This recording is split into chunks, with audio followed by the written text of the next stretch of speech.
Asyrafil anbiya'i wal mursalin al mab'usi rahmatan lil alamin wa ala alihi wa ashabihi wa man sara ala nahjihi ila yaumiddin. Rabbi syrah li sadri wa yassir li amri wahlul 'uqdatan min lisani yafqahu qawli. Amma ba'du.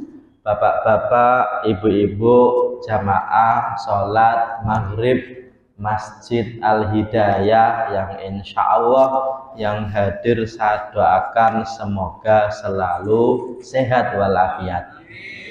Bagaimana kabarnya malam kali ini bapak-bapak, ibu-ibu? Sehat insya Allah? Alhamdulillah. Meskipun usia tak bohong ya Pak ya. Kalau dulu masih muda, main bola hujan-hujanan, pulang-pulang santai. Sekarang pulang-pulang naik motor, kehujanan dikit nyampe rumah minimal nyari tolak angin. Makanya saya doakan semoga meskipun kadang-kadang ada sakit sedikit-sedikit, ya semoga sakitnya nggak aneh-aneh. Ya kira-kira istirahat sembuh ya Pak ya. Kalaupun yang naik ya kolesterolnya naik dikit nggak apa-apa, asam uratnya naik dikit nggak apa-apa ya. Ini tentu insya Allah kesehatan itu kita gunakan dengan baik. Salah satunya hadir di masjid yang mulia ini, dan semoga hadirnya kita di sini dicatat sebagai amal sholat kita yang menjadi wasilah kita diampuni dosanya oleh Allah. Semoga masuk surganya tanpa hisab, amin ya robbal alamin. Hari ini tidak seperti biasanya karena pekan pertama biasanya Ustadz Mufti, memang beliau sibuk, makanya hari ini gantian. Saya biasanya pekan keempat, beliau pekan pertama. Hanya saja insya Allah kali ini nanti bersama saya Hanif Lutfi. Judul kita kali ini adalah tentang harta waris. Tapi sebenarnya Pak, kalau kita bicara mengenai harta waris itu harusnya senang atau sedih Pak? Orang itu kalau ngomongin harta itu biasanya senang atau sedih? Kalau orang itu bagi-bagi waris itu biasanya senang atau sedih? Ya senang sedih ya Pak ya. Senang karena akan dapat harta, sedih karena orang tuanya meninggal. Tapi kadang-kadang Pak, tidak cuma senang sedih, tapi kalau ngomongin harta waris dari awal sudah akan berantem ya Pak ya. Makanya sebelum sampai ke situ, saya doakan semoga bapak-bapak rezekinya melimpah berkah, tak habis dimakan 7 turunan 7 tanjakan ya Pak ya. Meskipun terus keturunan ke-8 gimana? Ya kan nanti mereka nyari sendiri juga ya. Tapi selain hartanya banyak melimpah berkah, semoga manfaat bagi kita maupun anak cucu kita dunia akhirat. Ini sebenarnya Pak lanjutan dari kajian kita berkaitan dengan 3 rukun waris. Di pertemuan yang lalu kita telah membahas rukun yang pertama, yaitu pewaris. Rukun yang kedua harta waris. Rukun yang ketiga ahli waris. Artinya tidak akan bagi waris kecuali 3 ini terpenuhi. Yang pertama pewaris atau almarhum, yang kedua harta waris, yang ketiga ahli waris. Artinya ketika belum jadi almarhum, kira-kira ada bagi waris atau belum? Belum, karena belum apa? Almarhum, meninggal. Tapi kalau orang kok belum meninggal, bagi-bagi harta boleh nggak Pak? Boleh, tapi ilmunya tidak mengikuti ilmu waris. Misalnya dalam ilmu waris itu bagiannya spesifik, anak laki-laki perempuan 2:1, istri kalau suaminya meninggal, kalau dia masih hidup dapat 1/8, itu ada bagian khususnya. Tapi kalau sebelum meninggal kok bagi-bagi harta, ilmunya bukan ilmu waris tapi hibah. Oke ya, hibah ini yang membedakan dengan waris. Akadnya sebelum meninggal dilaksanakan saat sama-sama belum meninggal, karena kalau bagi waris berarti ketika ada orang yang meninggal, dan berapanya itu diserahkan kepada orang yang membagi, termasuk siapanya tidak harus ahli waris, selain ahli waris pun dapat. Misalnya Pak, tiri-tirian itu bukan ahli waris, anak tiri, saudara tiri, bapak tiri, ibu tiri. Kalau ada orang meninggal kok punya anak tiri, dapat warisan atau tidak?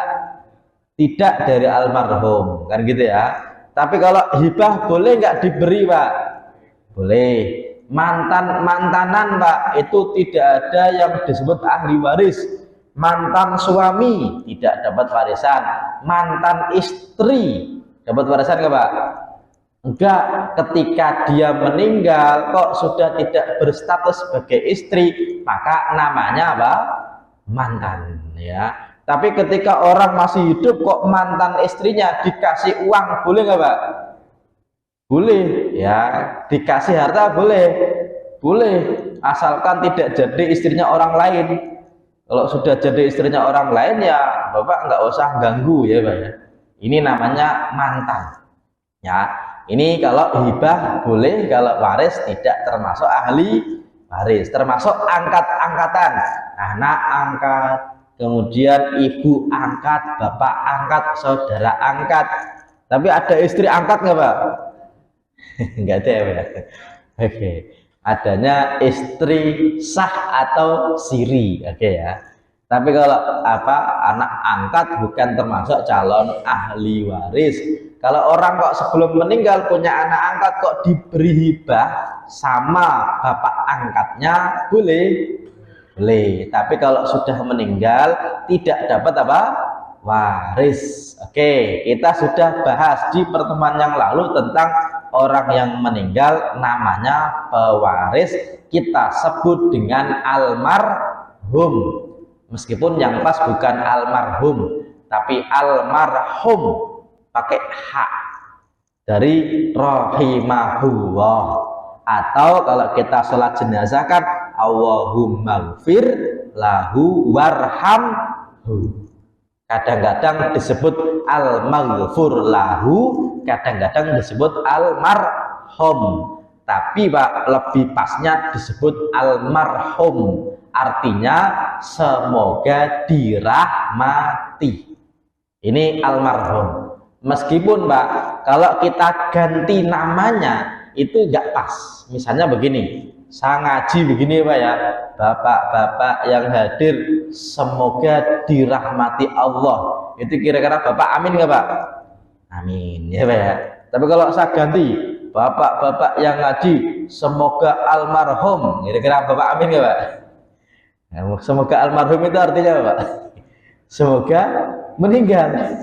Kan semoga dirahmati. Sama Pak ya? Sama, tapi memang ada rasa yang berbeda. Ini rukun pertama.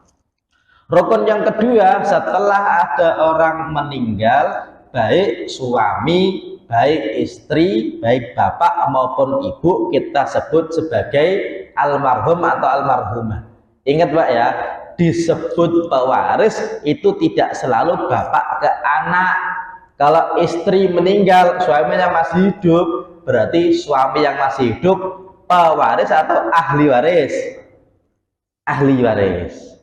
Kalau ada bapak meninggal, anaknya masih hidup, berarti anaknya Pak pewaris atau ahli waris? Ahli waris. Kalau ada anak meninggal, ibunya masih hidup, berarti ibunya yang masih hidup pewaris atau ahli waris? Ahli waris. Oke Pak ya, oke ya, bisa dipahami ya. Oke, yang jelas begini, setelah orang itu meninggal, kalau punya harta berarti hartanya dibagi waris. Hanya saja begini Pak, dalam fikih waris, di dalam buku-buku ilmu waris, biasanya Pak, tentang harta waris itu dilewati. Ya, seperti ya udah biasa tahu. Karena Pak, kalau dalam kajian akademis, dalam buku-buku ilmu faraid itu cuma begini, ada orang meninggal punya harta sekian juta, sekian miliar, ahli warisnya adalah A, B, C, D, berapa bagian masing-masing, cuma gitu aja. Ya, dalam kitab-kitab faraid itu Pak, yang dibahas itu cuma ahli waris ini dapatnya berapa, dalilnya apa. Itu Pak. Tapi kalau di Indonesia justru yang paling banyak bermasalah adalah bab tentang pewaris dan harta waris. Ini yang paling krusial. Kenapa? Karena kalau sudah siapa ahli warisnya dapat berapa, itu paling enak, paling gampang. Contoh Pak, ketika ada orang meninggal, ternyata Pak, dia meninggalnya kecelakaan. Ternyata kecelakaannya kecelakaan pesawat. Ya, dari Boeingnya dapat, dari maskapainya dapat apa Pak? Asuransi. Kadang-kadang dari jasa harganya juga dapat. Nggak tahu, saya lupa jamaah sini atau bukan. Dia cerita ketika beberapa tahun yang lalu yang jatuh di mana? Karawang ya Pak ya, kalau nggak salah ya. Itu ternyata satu orang itu Pak, itu dapatnya lumayan, 3 atau 4 miliar begitu Pak. Masalahnya Pak, terus harta yang 4 miliar itu kira-kira dibagi waris atau tidak Pak? Ya, ini kan jadi masalah nih. Atau contoh gini, ada orang jadi ASN, terus meninggal, istrinya Pak, kira-kira dapat gaji dari negara nggak Pak? Namanya apa Pak? Pensiunan. Pertanyaannya, pensiunan itu dibagi waris nggak Pak? Kalau dibagi waris berarti siapa yang dapat, kalau tidak dibagi waris berarti milik siapa, kan gitu Pak ya. Ini dalam kitab fikih waris nggak pernah dibahas. Termasuk begini, kalau ada orang meninggal kan kadang-kadang punya harta yang bisa dianggap harta, uang misalnya, emas misalnya. Tapi kalau punya rumah, perusahaan, atau sekarang Pak disebut harta nggak selalu berupa barang, berupa merek dagang, berupa karya intelektual. Ada orang meninggal Pak, kalau orang ini meninggal, dia itu ternyata telah mendaftarkan lagunya ke hak kekayaan intelektual, haki misalnya. Terus kalau ada orang nyanyi Pak, dia harus bayar apa? Royalti. Pertanyaannya, royalti itu kan belum ada, tapi akan ada. Terus gimana cara bagi warisnya? Termasuk misalnya hak dagang, merek dagang, trademark. Ada orang Pak, dia pinter masak, misalnya ya ayam kampung Mbok Ginem misalnya gitu Pak. Itu Pak, kira-kira punya nilai nggak Pak? Punya. Kalau nanti meninggal, kira-kira bagi waris nggak? Makanya kadang-kadang ini jadi masalah. Makanya hari ini insya Allah kita akan berdiskusi, tapi mohon maaf banget ya, kalau habis maghrib sampai isya ini kan waktunya terbatas Pak ya. Insya Allah kalau isya kita nanti jam 9:08, maka kalau jam 19:08, maka insya Allah nanti jam 19 saya buka sesi tanya jawab kalau ada pertanyaan ya. Tapi kalau tidak ada kita lanjutkan, tapi kalau ada diskusi kita lanjutkan. Saya lanjutkan ya, harta yang ditinggalkan oleh almarhum itu akan dibagi waris ketika menetapi syarat-syarat. Syarat yang pertama adalah halal dan tidak sengketa. Yang kedua, dimiliki almarhum saat masih hidup. Yang ketiga, tidak tercampur dengan hartanya orang lain. Artinya hanya yang benar-benar milik almarhum. Yang keempat, sudah dikeluarkan kewajiban hartanya, mulai biaya pengurusan jenazah, hutang almarhum, baik hutang kepada sesama maupun kepada Allah ya. Kepada Allah misalnya pernah nadar, kemudian kewajiban zakat belum ditunaikan dan lain sebagainya, termasuk sudah dilaksanakan wasiat dari almarhum, baru kalau masih ada Pak berarti baru dibagi waris, kan gitu Pak ya. Ini syaratnya, meskipun kita akan bahas pelan-pelan satu-satu Pak. Syarat pertama harta yang dibagi waris adalah halal tidak sengketa. Halal di sini maknanya adalah halal dimiliki. Artinya harta yang halal dimiliki berarti halal diberikan. Halal diberikan berarti halal diwariskan. Karena kata halal ini sendiri nanti maknanya Pak di Indonesia itu biasanya lawan kata apa? Haram, ya Pak ya. Cuma halal itu ada halal dikonsumsi, ada halal dimiliki. Dua ini sama tapi beda. Saya kasih contoh, Bapak punya harta tapi berupa barang yang haram dikonsumsi. Pertanyaannya, boleh nggak harta yang haram dikonsumsi kita miliki Pak? Jawabannya tergantung. Tergantungnya begini, haram dikonsumsi itu alasannya beragam. Contoh, Bapak punya harta yang haram dikonsumsi berupa minuman keras. Berarti Pak, miras atau khamr selain haram dikonsumsi juga haram diperjualbelikan, haram dimiliki. Tapi ada nggak barang yang haram dikonsumsi tapi boleh diperjualbelikan? Ada nggak Pak? Contoh ya Pak ya. Kalau Bapak saya tanya Pak, orang itu boleh minum racun serangga nggak Pak? Boleh minum sianida nggak Pak? Bapak tahu air keras nggak Pak? Air itu tapi keras. Berarti air keras itu apa Pak? Es batu. Air raksa ya Pak ya. Pertanyaannya, orang itu kalau minum air keras kira-kira halal atau haram Pak? Haram ya kan ya, karena mematikan. Oke ya, orang minum alkohol 70% Pak, insya Allah bisa nggak mabuk ya Pak ya. Orang itu minum alkohol 70% bisa nggak Pak? Bisa, dan tidak mabuk, tapi bisanya cuma sekali, karena habis itu apa Pak? Mati ya Pak ya. Makanya orang itu minum alkohol itu nggak selalu mabuk, bisa jadi mati ketika 70%. Makanya kenapa spiritus Pak dikasih warna biru itu biar nggak keliru dengan apa Pak? Dengan air mineral kan gitu Pak ya. Karena kalau orang minum spiritus itu nggak mabuk, insya Allah apa? Meninggal kan gitu ya. Tapi pertanyaannya, berarti haram nggak? Haram. Tapi boleh nggak diperjualbelikan? Boleh. Kalau nggak boleh, pabrik bacon rugi ya. Kenapa? Karena dia memperjualbelikan barang apa Pak?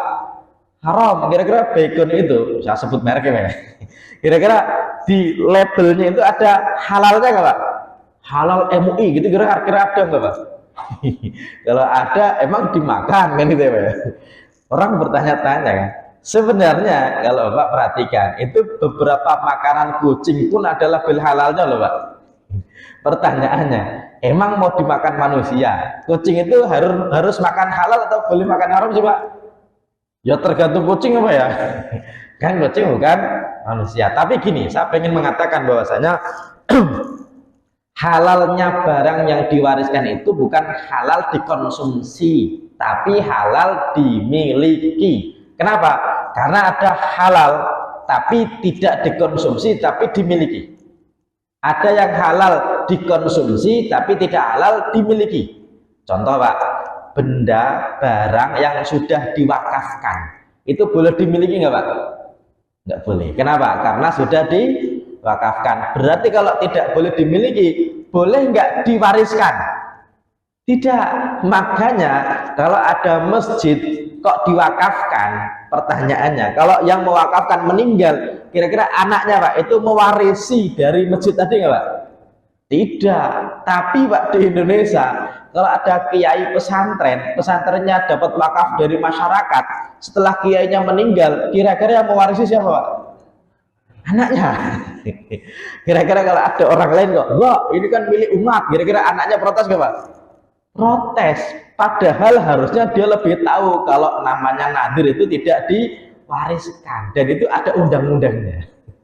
Tapi banyak orang itu bilang gini, Pak Ustadz, saya itu punya tanah, saya wakafin ke Pak Ustadz, Pak Kiai. Jadi ada jamaah saya itu bilang, dia itu punya tanah 10 hektar Pak, diwakafin sama Pak Kiai, pengen dibuat pesantren. Tapi sampai hari ini nggak dibuat pesantren Pak. Tapi malah ditanemin apa? Pisang macam-macam. Karena nggak ada dana buat pesantren, malah hasilnya buat keluarganya. Terus saya boleh minta kembali nggak? Kan gitu Pak. Ini kan seolah-olah kalau minta wakaf kan seolah-olah seperti anjing muntah, ya, terus dimakan kembali Pak ya. Padahal yang benar dia Pak. Kenapa? Karena nadir itu tidak selamanya. Nadir itu ada batasan waktunya dan tidak diwariskan. Tapi kiai sendiri malah tidak tahu ilmunya. Ya Pak ya. Nanti kapan-kapan kita bahas karena ini masalah krusial dan sudah ada undang-undangnya, sudah ada badannya. Namanya Badan Wakaf Indonesia. Ya Pak ya. Ini artinya dia itu sudah tidak bisa dimiliki, maka tidak bisa diwariskan. Meskipun banyak masjid di Jakarta dijual sama ahli warisnya. Kenapa?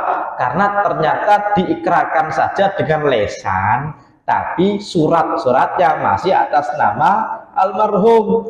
Maka ketika ditawar pengembang Mbak, itu anaknya, dah nggak apa-apa jual aja ya Pak ya. Kalau dosa nanti istighfar. Nanti sedekahlah atas nama almarhum. Kan salah bapak juga, kenapa nggak diganti surat-suratnya kan gitu Pak ya. Nah ini jadi masalah. Makanya kadang-kadang macam-macam. Ini halal di sini bukan berarti halal dikonsumsi, tapi halal dimiliki. Karena kata halal itu Pak, awalnya tidak menghukumi benda. Jadi halal itu tidak menghukumi benda, tapi menghukumi perbuatan kita terhadap benda. Tipis Pak, tapi saya kasih contoh nih. Kalau Bapak saya tanya, anjing itu halal atau haram Pak? Ini kayaknya Bapak ragu nih jawabnya nih. Oke, saya kasih pertanyaan lain. Pak, babi itu halal atau haram Pak?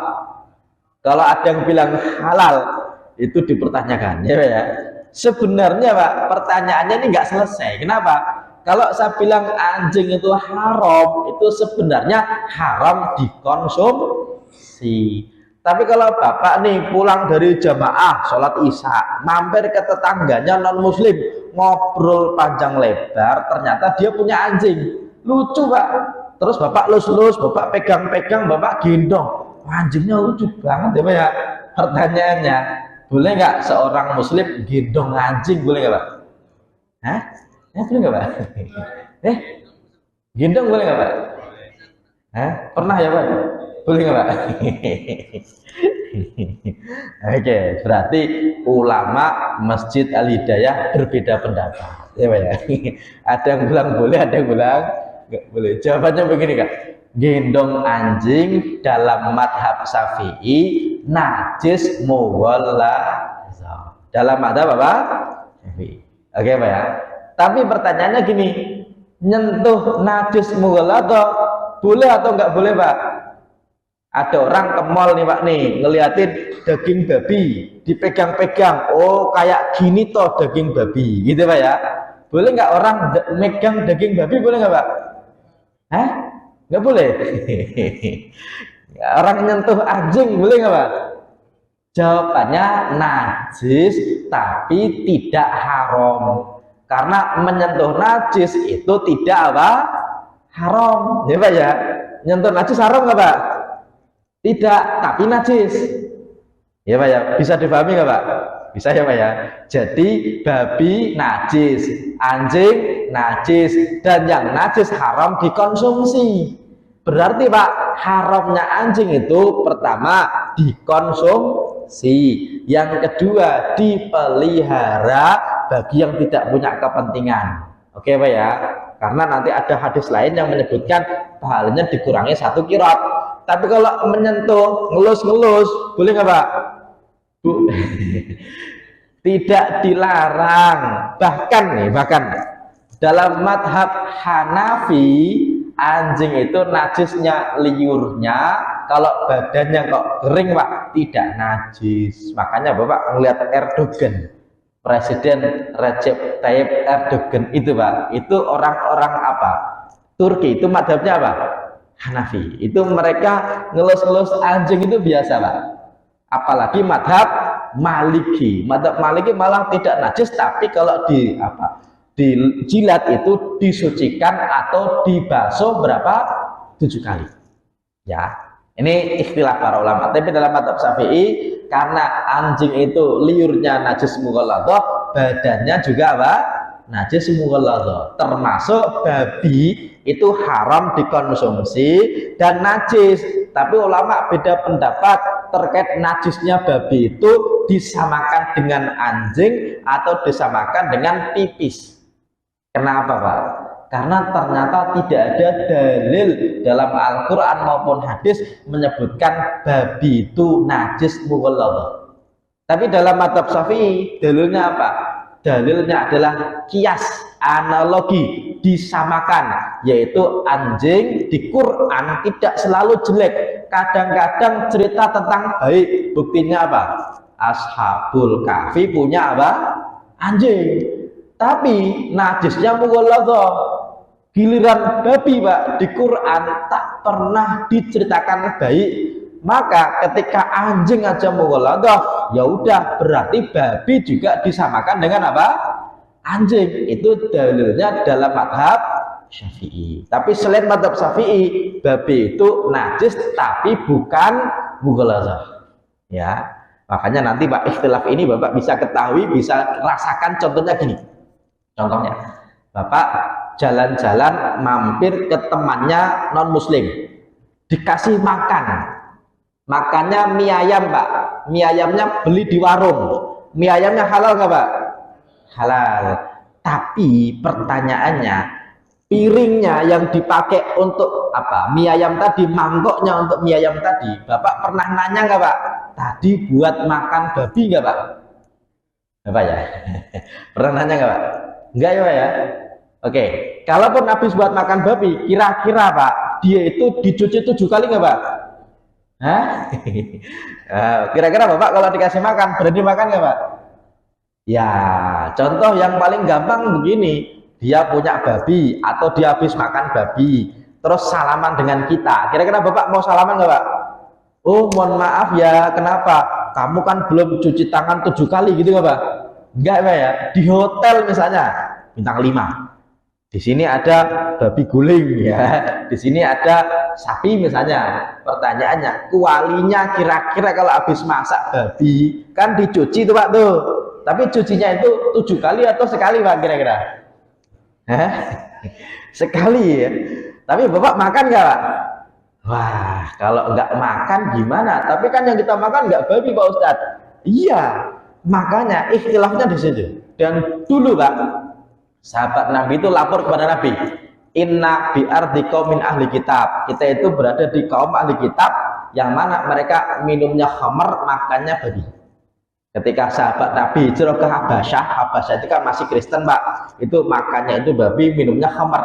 Boleh nggak kita makan dari tempat makan mereka? Jawaban Nabi, jangan. Kalau tidak ada yang lain baru silakan, tapi cuci dulu. Tapi Nabi tidak menyebutkan cucinya berapa kali, ya Pak ya. Hanya cuci dulu. Artinya kalau sudah dicuci meskipun tidak 7 kali, makan saja nggak masalah, kan gitu ya. Karena yang kita makan bukan apa? Babi ya.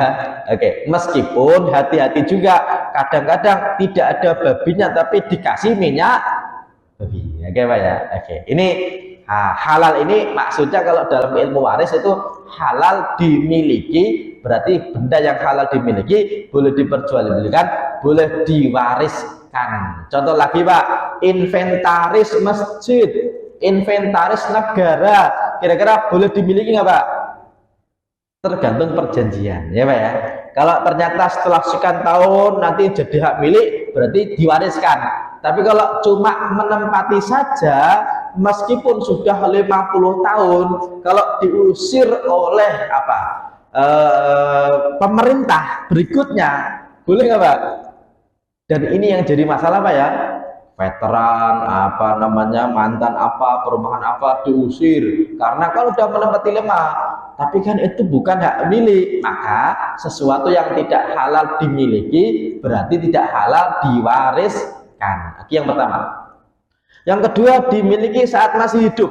Ini sederhana Pak, tapi penting. Kenapa? Gini, orang itu ketika masih hidup kok memiliki harta, berarti hartanya dibagi waris. Tapi kalau hartanya didapat setelah dia meninggal, meskipun atas nama dia dapatnya, berarti bukan milik almarhum. Kalau bukan milik almarhum, berarti tidak dibagi waris. Contoh nih, ada orang meninggal, tetangganya datang bawa uang, diamplopin. Bapak kalau ada tetangga meninggal bawa uang Pak ya, kira-kira masukin tuh Pak tuh. Pertanyaannya gini Pak, uang yang kita bawa ketika kematian itu untuk almarhum atau keluarganya Pak? Hah? Untuk apa? Keluarganya. Kenapa? Karena almarhum udah nggak butuh apa? Uang, butuhnya apa? Doa, kan gitu ya. Maka kalau Bapak datang bawa doa doang, boleh nggak Pak? Boleh, tapi kita nyumbang untuk siapa? Keluarganya. Meskipun sumbangan itu kita beri atas nama meninggalnya almarhum, ketika almarhum masih hidup kok tidak bisa memilikinya, maka tidak jadi harta dia. Buktinya apa? Ketika dia masih hidup nih Pak nih, ada teman kita masih hidup, bro minta 100.000, buat apa? Ya buat saya. Kenapa? Nanti kalau saya meninggal, kamu nggak usah nyumbang saya, nyumbangnya ketika masih hidup aja. Boleh nggak Pak? Hah? Ya silakan, kan gitu ya. Tapi ketika masih hidup kok tidak bisa memiliki, berarti bukan milik dia. Karena di perusahaan Pak, nanti ada model gini, kamu nanti kalau meninggal, nanti kita kasih uang. Tapi kalau masih hidup nggak bisa. Ada Pak ya? Asuransi kematian, misalnya begitu Pak. Atau dari iuran warga. Contoh gini, Masjid Al-Hidayah mengadakan iuran kematian tiap sebulan sekali 20.000. Kalau sini sudah atau belum Pak? Belum, sudah. Karena masih muda-muda ya Pak ya. Karena biasanya gini, di beberapa tempat itu Pak, karena sudah banyak tua, ada iuran aja. Kalau yang ikut iuran nanti ketika meninggal, keluarganya tinggal duduk manis doang. Apapun ditanggung bersama. Mulai dari atap tendanya, terus kain kafannya, terus pengurusan semacam-macamnya, pokoknya tinggal beres saja. Jadi keluarganya itu tinggal sedih aja di rumah, udah nggak ngurusin macam-macam ya Pak ya. Ada model begitu Pak? Ada kan ya? Ada. Pertanyaannya, uang yang kita berikan itu uang kita atau bukan? Awalnya uang kita, tapi kalau sudah diberikan untuk kebaikan bersama, berarti itu mantan uang kita Pak. Dulunya uang kita, tapi ketika kita meninggal kita dapat manfaat. Tapi ketika kita masih hidup, bisa kita minta kembali nggak Pak? Nggak bisa. Misalnya gini, Bapak ikut iuran 10 tahun Pak, nggak meninggal, akhirnya pindah, sama pindah nih, tapi udah iuran lama ya, boleh nggak saya minta? Boleh nggak Pak? Ya kan kamu nggak meninggal gitu ya. Ya udah. Tapi ada Pak, orang yang 10 tahun iuran terus nggak meninggal. Ada yang baru tumben pindah ke sini Pak, 2 bulan meninggal, padahal baru ikut iuran 2 kali Pak. Pertanyaannya, kira-kira yang untung itu yang baru ikut iuran 2 kali terus meninggal, atau yang 10 tahun kok nggak meninggal? Yang untung yang mana Pak? Kamu enak, baru 2 kali udah Pak meninggal ya. Artinya itu berarti akadnya sosial, dan uang itu meskipun uang kita sudah tidak bisa minta kembali, kan gitu Pak ya. Seperti iuran kelas kan begitu Pak. Iuran apa nih? Kelas nih 3 tahun nih Pak nih. Iuran terus, ada yang sakit kita kasih Pak, ada yang sakit kita kasih. Ada orang yang sakit terus Pak ya. Ada yang nggak pernah sakit. Kamu enak dapat terus ya Pak ya. Ya udah, kamu sakit aja kan gitu. Itu kan persis dengan BPJS kan gitu Pak. Dan akadnya sosial. Oh jam 7. Pas ya, mohon maaf ya. Oke, jadi dimiliki saat masih hidup itu, kalau ternyata ketika masih hidup nggak bisa dimiliki, nggak bisa diminta, berarti tidak milik siapa? Almarhum, berarti tidak dibagi waris. Meskipun nanti dalam bab tentang premi asuransi yang dibayarkan ketika masih jadi karyawan, itu nanti jadi debatable Pak. Kenapa? Karena kadang-kadang bisa diminta ketika sudah pensiun belum meninggal, kadang-kadang nggak bisa. Maka Intinya gini, kalau masih hidup kok bisa dimiliki berarti milik almarhum, dibagi waris. Kalau tidak bisa dimiliki berarti bukan milik almarhum, meskipun gara-gara dapatnya gara-gara apa? Almarhum. Oke. Ini yang ketiga, tidak tercampur. Ini cukup panjang karena nanti ada harta bersama, ada harta gono gini ya Pak ya. Insya Allah nanti kalau ada waktu kita bahas kembali di pertemuan berikutnya, termasuk sudah dikeluarkan pengurusan jenazah apakah masuk 7 harian, 40 harian atau tidak, atau yang lainnya, terus hutang-hutang apa saja, wasiat-wasiat apa saja. Hanya saja biar ada tambahan ya, kira-kira ada yang mau disampaikan, kita isaknya kurang 6 menit lagi, 6 menit, 7 menit. Masih ada waktu ya. 1, ibu-ibu biasanya ada. 2, oke. Nah, dah 1, 2 dulu. Saya catat pertanyaannya. Silakan Bapak. Nggak ada mic nggak apa-apa ya Pak ya. Oke. Apakah piutang termasuk kriteria harta waris? Betul. Piutang. Sudah Pak ya, jawab ya. Oke, saya jawab langsung saja. Gini.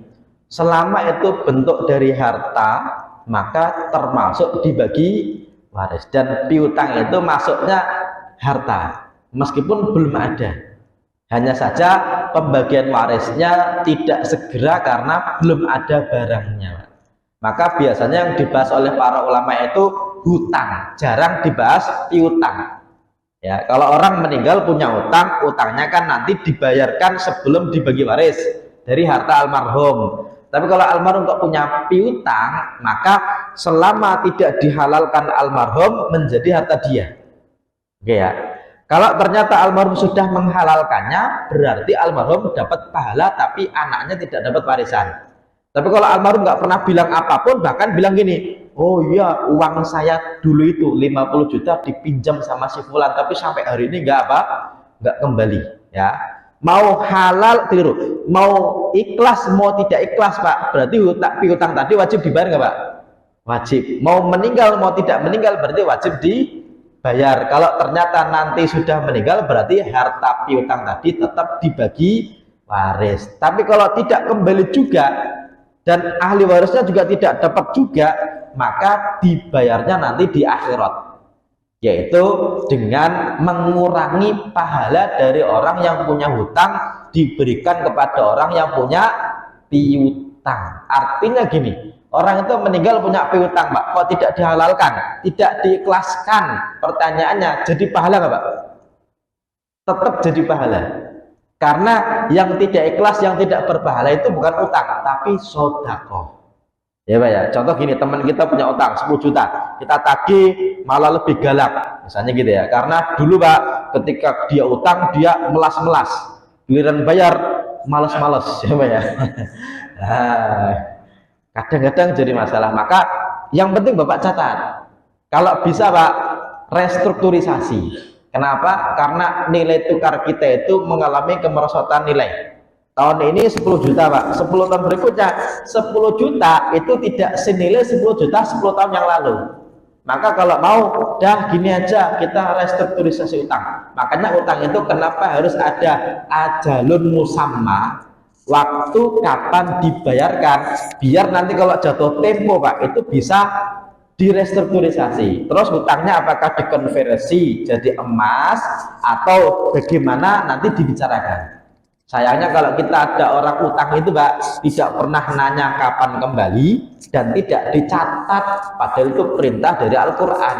Kalau nanti dia meninggal, ini meninggal Pak, takutnya almarhum yang punya utang itu pahalanya dikurangi dari apa? Pembayaran utangnya dikurangi dari pahalanya tadi.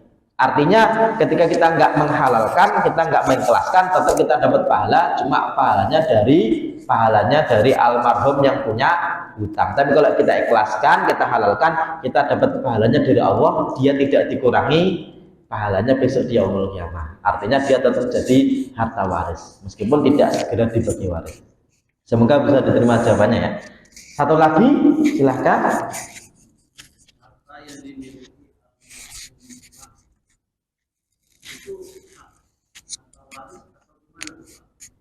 Gimana?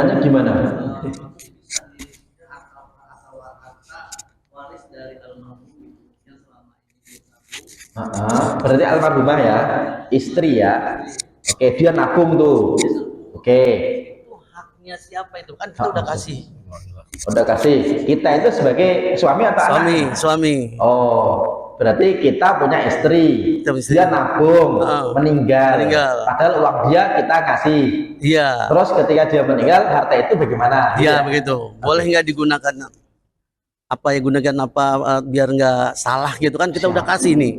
Gitu, Pak. Siap. Tapi ini contoh nyata atau Nyata, Pak. Enggak, saya kira nanyain tetangganya. Nanyain sendiri ya, berarti saya jawabnya juga serius nih. Gini Pak, solusinya gimana ya? penting banget ya. Kenapa? Karena almarhumah istri itu ahli warisnya tidak cuma kita. Ahli warisnya itu kalau dia meninggal kita masih hidup, kita sebagai suami dapat warisan dia. Kalau istri kita kok punya anak, ya Pak ya, meskipun anak dari kita juga, berarti kita dapat berapa? 1/4. 3/4-nya kalau anaknya laki perempuan Pak, berarti buat anak laki-laki dan perempuan 2/1 ya Pak ya. Siapa? Walaupun sudah meninggal, yang penting gini, ketika almarhumah istri meninggal, kira-kira anaknya masih ada yang hidup atau enggak? Jadi disebut ahli waris itu bukan ketika bagi waris, tapi ketika ada orang apa? Meninggal. Contoh gini, almarhumah istri meninggal tahun 1990, anaknya masih hidup semua, tapi tahun 2024 anaknya 3 Pak, yang 2 meninggal, yang 1 masih hidup, maka 3 anak tadi tetap jadi ahli waris dari almarhumah istri. Kenapa? Karena tahun 90 ketika istri meninggal, anaknya masih hidup semuanya. Nanti harta yang diberikan kepada anak yang meninggal tadi dibagi waris kepada ahli waris dia juga, ya Pak ya. Jadi yang jelas gini, jawabannya adalah harta yang sudah diberikan oleh suami kepada istri itu milik siapa? Istri. Kalau milik istri, berarti istri ketika meninggal, berarti hartanya dibagi waris, ya Pak ya. Dan kita sebagai suami tetap dapat harta warisnya istri, tapi tidak semuanya. Karena yang terjadi Pak, suami istrinya meninggal, itu terjadi juga, dikasih perhiasan. Ternyata perhiasannya Pak dipakai oleh, maksudnya dipegang oleh suaminya. Giliran suaminya nikah lagi, malah dikasih ke istri keduanya. Berarti suami tadi zolim kepada anak-anak dia dari istrinya yang sudah almarhum tadi. Ya, meskipun anaknya masih kecil, berarti kita Pak sebagai orang yang menjaga harta dari anak tadi. Ya, karena kadang-kadang suami dan istri itu kadang-kadang ahli warisnya beda. Yang jelas hartanya istri itu harta siapa? Hartanya istri harta siapa Pak? Hartanya istri adalah harta istri. Hartanya suami adalah harta istri juga. Yang penting ini, kalau istri itu kok punya harta sendiri, berarti itu harta dia. Dan harta dia berarti dibagi waris, ya Pak ya. Kecuali di pertemuan besok nih, insya Allah kita bahas, kalau harta itu kok dihasilkan setelah pernikahan oleh 2 orang, yaitu suami dan istri, itu nanti ada istilah khusus namanya harta bersama atau gono gini. Tapi kalau bapak nih, istriku ulang tahun, saya kasih, kamu mau minta apa? Gelang, kalung, atau ucapan selamat, ya Pak ya. Ternyata minta kalung misalnya, ini kalung buat kamu Dek. Berarti kalung tadi Pak milik suami atau istri Pak? Istri. Terus ternyata ketika beli motor, istrinya nanya, Mas, motor itu motor siapa? Motor kamu lah, ya Pak ya. Oh ya dah, pakai KTP saya ya. Ternyata Pak motornya atas nama siapa? Istri. Berarti milik suami atau istri Pak? Istri. Beli mobil atas nama istri. Beli kulkas, ternyata istrinya nanya, Mas, kulkas milik siapa? Milik kamu lah, ya Pak ya. Ternyata istrinya pinter Pak, dia nyari pulpen, nyari kertas, ditulis mama, ya Pak ya. Terus kulkasnya ditempelin mama. Berarti yang milik mama itu Pak, kira-kira kalau suaminya meninggal bagi waris gak Pak? Tidak, karena milik siapa? Istrinya, ya Pak ya. Dan ternyata Pak, ketika suaminya izin nikah lagi, silahkan. Kenapa? Karena ternyata semuanya milik apa? Istrinya ya, suaminya nggak punya apa-apa. Boleh nggak? Dalam Islam, suami punya hak harta, istri juga punya hak harta. Kalau salah satunya meninggal, berarti hartanya almarhum atau almarhumah dibagi waris. Berarti kalau suaminya masih hidup dapat warisan dari istrinya yang almarhumah, tapi tidak semuanya.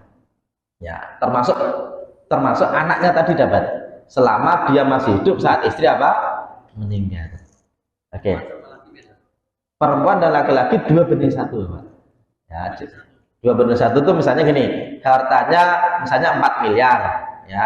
Suaminya masih hidup, anaknya 2 laki perempuan. Berarti anaknya, suaminya dapat 1 miliar karena 1/4 dari 4 miliar, ya Pak ya. Masih 3 miliar kan? Karena anaknya 2 laki-laki, berarti laki-lakinya dapat 2 miliar, perempuannya dapat 1 miliar. Oke ya. Kalau ternyata si anak laki-laki kok memberi kepada adiknya atau kakaknya perempuan, boleh nggak Pak? Boleh. Tapi bagi waris dulu, kalau mau hibah antar sesamanya masih hidup, silahkan, tidak dilarang. Oke. Semoga bisa diterima. Kalau nanti misalnya mau nanya lagi khusus, boleh Pak ya. Barangkali tentang praktiknya nanti bagaimana kita akan bahas. Oke. Dan saya kira udah Isya, nanti kalau masih ada yang pertanyaan, kita akan lanjutkan setelah sholat Isya. Di pertemuan berikutnya, semoga kita bisa bahas tentang tidak tercampur, yaitu partner bisnis maupun suami dan istri. Kita akhiri dulu dengan sama-sama baca hamdalah, alhamdulillahirrahmanirrahim, dan kafaratul majlis, subhanaka wahumma wa bihamdika asyhadu an la ilaha illa anta astaghfiruka wa atubu ilaik. Walafa minkum, assalamualaikum warahmatullahi wabarakatuh.